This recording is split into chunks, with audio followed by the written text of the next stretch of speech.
In today's video, we're going to be kicking off Pass 5 and talking about what's to come and what the plans are moving forward and just doing a general rundown of our server. So stick around. Let's get it.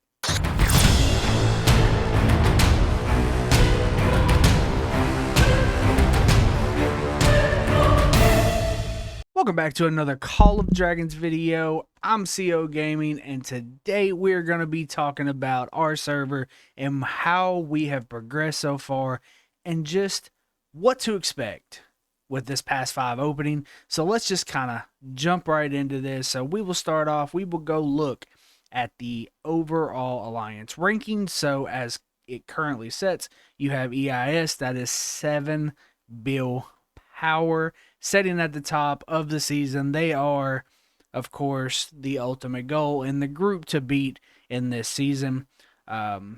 We will kind of jump into all the different things that's played out through the season throughout this video. And then you have my group in XS that is setting at second. We're at 5.3 bill. Our allies in PXR as 4.4 bill.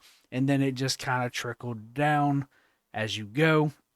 So for pointing out exactly how this season has played out, to kind of start the season before it ever got started, there was a lot of talks, a lot of conversations that was having for allies and different things like that. There was some deals made and then some deals that were kind of shrugged to the side for the better of the server, for server health, just to keep it fighting. Little did we know that this map was complete trash and fighting is kind of irrelevant unless somebody lands on you in zone 1, and then there's some kind of early fighting and it kind of goes on from there. But we didn't know that everything was just going to be locked out. The map definitely kind of made it look that way, but you don't know until you're actually in the season, and that's exactly how it played out. But so for server health, some deals were kind of shrugged off to the side, and pretty much it's became a all for one against the EIS and LSK and TLR. They are a server 68 trio, which is by far the largest server that came into this division and this season in particular. And then, of course, you have NXS, PXR, and 50W Myth that are all together. And then we all have some kind of sub alliances and some, server alliances that we came in with. For us, it was WM and KPT, and 44SE is also in the mix here. Just a whole vast. It is a pretty much, I guess you could say, all the other servers against one. But with this being said, before you start leaving comments on, okay, well, CO, why did you do this? They ask for it. So early in the season, when server health was decided and two groups decided not to ally with each other, it was asked to basically get everybody to ally against them so everybody would fight, because we wanted to have a good fighting server. So this is what we did. So now going into zone 5, it is a basically all servers against server 68. It's just the way it is. And in truth, no group here or no other server here by themselves stands a chance to fight EIS in a one-on-one situation. It's just not going to happen. The power difference is T5s and T5s alone. It's not a numbers difference. Pretty evenly from NXS and WM compared to EIS and LSK. It's a pretty even numbers game. We have as many people as they have, but they also have 30 T5s more than we do. So that power difference is huge. If we go and look at the personal power, you can clearly see they have 1, 2, 3, 4, 5 of the top, 6, 7. So 7 of the top 10 power players on the server are all in that group. NXS has 2, Myth has 1, and that's that. That's the top 10. So it's a huge power advantage for that group because of that. When you have that many T5s more, there's the only way to beat that group is simply to have more numbers. Numbers beat power. If now you can't have 20 more people and think you're going to win, don't get me wrong. But all of a sudden you start stacking on groups, and then you even the playing field for how many T5s they are, and then you still might lose. And I think that's the whole point of this group saying, "Hey, we want to fight everybody because we want to test our strength." It's all a strength test, right? So now we're going to give you the fight that you're looking for. You can test your strength, and if you win, kudos, bro. My hat's off to you.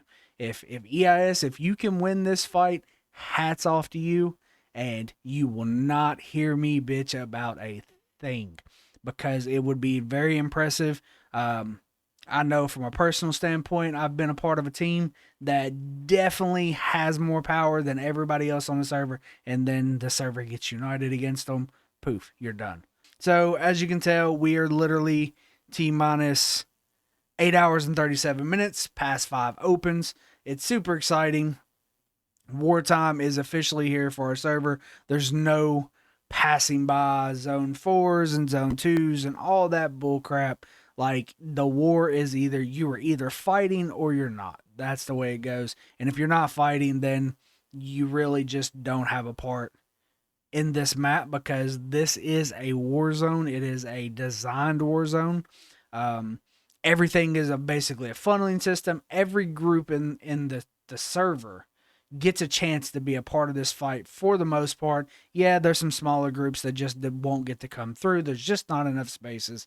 The terrible map design in these zone 2s and 4s and whatnot is just it's terrible.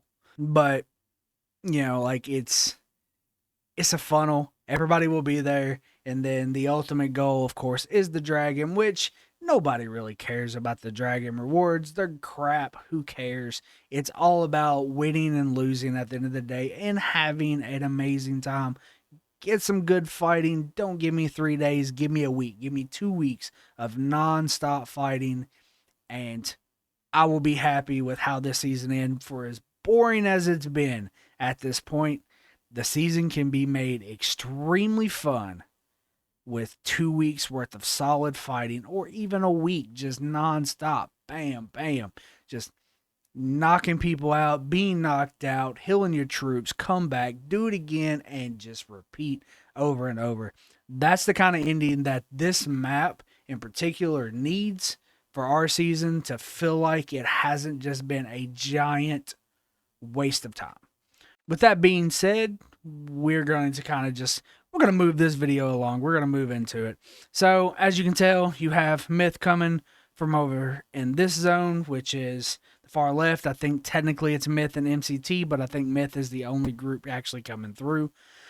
You have EIS and TLR that will be coming through this zone level 5 pass. You have LSK that's coming through this pass. KPT is standing at this path. NXS and WM will be this pass here, and you have PXR and 50W. Technically, 44 SE is over here as well, along with PXA, which is other alliances that will be included in this fight in the general aspect of things. That's pretty much how the pass breakdown goes. It's one of those things where you ask yourself, is there a whole lot of drama in this season? Yes, there's been a lot of drama. There always is. There's no way you can shake that drama. That's just what people do. There's always people stirring the pot. Over the last 2 weeks, we've had several people leave NXS and jump ship and go to the EIS, TLR, LSK family. More power to them. For me, it's a loyalty thing. You're either loyal or you're not. And if you're not loyal, I don't want you here anyway. I don't feel like anybody that's actually been lost at this point is a huge loss. That's just the way that goes. You are who you are at the end of the day. And if you don't like our group, then don't like us. If you do like us, then like us. It really doesn't matter to me one way or the other. It's not to hurt feelings. It's not to be a complete asshole about things. But that is how it is. It's just the way it goes, no way around it. But yeah, so to kind of wrap this video up, like that's pretty much the way the season has went. This is what's going to actually continue to play out. It's going to be a lot of fun. I suspect there's going to be a lot of fighting. And if there's not, then the season will just be a letdown. And we will pick up the pieces and rebuild it and do it all over again next season. Hopefully on a better map. Who knows?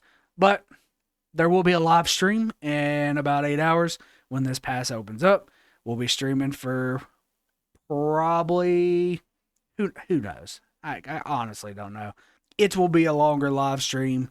Hopefully we get some fighting in, but a lot of it will just be that normal pass opens. We're going to start building and see where it goes. But I figure there's definitely going to be some fighting, without a shadow of a doubt. But we're going to wrap this video up. If you don't mind, smash that like button. Consider subscribing to the channel, and also new to the channel, and a kind of a shout out to everybody that has supported the channel here lately. Memberships are now live. The first step of monetization has been completed, and I appreciate everybody that has watched the videos and supported the channel so far. Thank you very much. It has been an honor to deliver content to you and continue doing so. So thank you very much for that. And also smash the subscribe button if you haven't already subscribed. Until next time, CO out.